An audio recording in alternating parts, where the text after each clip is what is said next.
When architect Daniel Burnham meticulously laid out the geography of Chicago about 100 years ago, he said, "Make no small plans."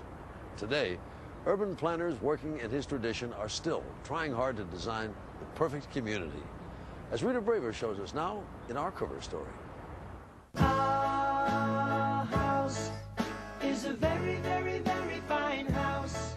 At first glance, it looks like a snapshot of an old-fashioned city. A mix of houses, schools, shops, and cafes, all within an easy stroll. Main Street's the heart of the community. It's where the neighbors hang out. There's a family that lives upstairs, a Greek family, that runs the restaurant. But 20 years ago, none of this was here. Kentlands in suburban Maryland is a town built from scratch. Town architect Mike Watkins. Kentlands is 352 acres and about 2,200 residential units. About a third multifamily, a third townhouses, and a third singles in rough numbers. There are rental apartments too, and lots of shared green space. The governing principle is simple. Many of us would prefer walking to driving. So it was deliberately designed as a counterpoint to that, to offer an alternative to driving absolutely everywhere.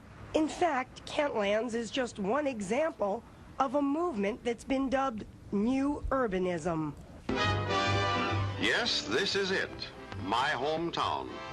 Why is there a need for new style urban communities? Well, essentially the suburbs have crashed. You know, the promise of suburban living was not fulfilled. You don't get nature, you get a little lawn.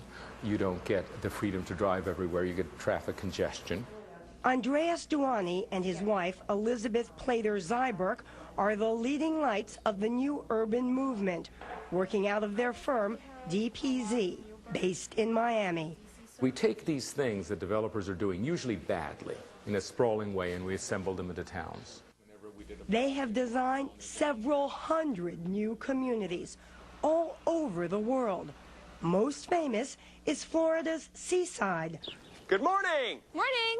A town so seemingly perfect, it was the backdrop for The Truman Show. A movie about a man who lived his life on the set of a TV show. But Seaside is a real accomplishment.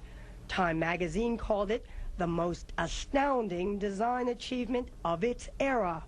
I've seen the word utopia put on some of the places that you create. Do you like to think of them as little utopias? I think they're part of the utopian dream, which has been long part of life in the United States. Americans have been pursuing perfection for generations. In the 18th and 19th centuries, there were many religious and spiritual utopian communities, including the Amana colonies in Iowa and Shaker villages in New York and elsewhere. Even the first suburbs were part of the search for utopia, an attempt to flee the grit of some big cities. The center of the city was getting almost unlivable. You had factories and manufacturing and all this dirty stuff next to people's houses. And so the wealthiest people started moving out to the edges. Witold Rybczynski is an architect and professor of urbanism at the University of Pennsylvania. He's also author of a new book about development. It's the last harvest, which is, of course, a harvest of green. Rybczynski says that if farms must give way to development, at least towns like Seaside and Kentlands are a welcome improvement over typical tract housing. We're becoming more sophisticated. We appreciate design. Whether it's, old-fashioned or not, it's still design, and it's something that's changed in this country. And it's not just design that seems to attract residents to places like Kentlands. It's also the sense of community. People take care of each other's dogs and kids, and we all it's to amazing. Each other's houses. Yeah. Was it that way in the places that you lived before? Absolutely not for me. So as satisfied as people who choose to live in communities like this one say they are, there's just one little problem. They're in a distinct minority. If you poll the average American citizen, their goal is to have, for the most part, a single-family house with a yard around it. That's still the American dream. Jerry Howard, CEO of the National Home Builders Association, says that today nearly 2/3 of Americans still aspire to the traditional suburban home.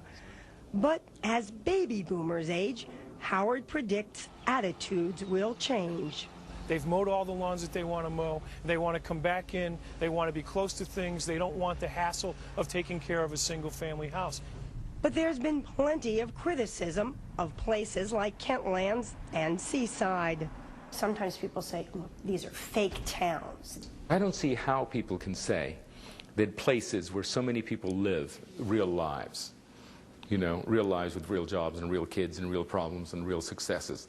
The arrogance of people saying they're not real places, you know, it's just astounding. But utopia or not, Professor Rybczynski says Americans will never give up their freedom to sprawl. We're much too unruly. You know, there are going to be strip malls, and there are going to be big box stores, and all these things are not just going to go away. And it's going to be a mixture of these things, as it's always been.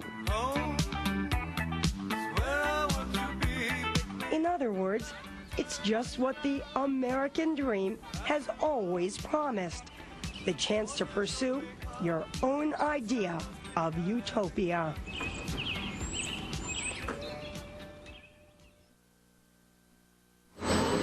Coming up, a clean sweep. And talk about a big wheel.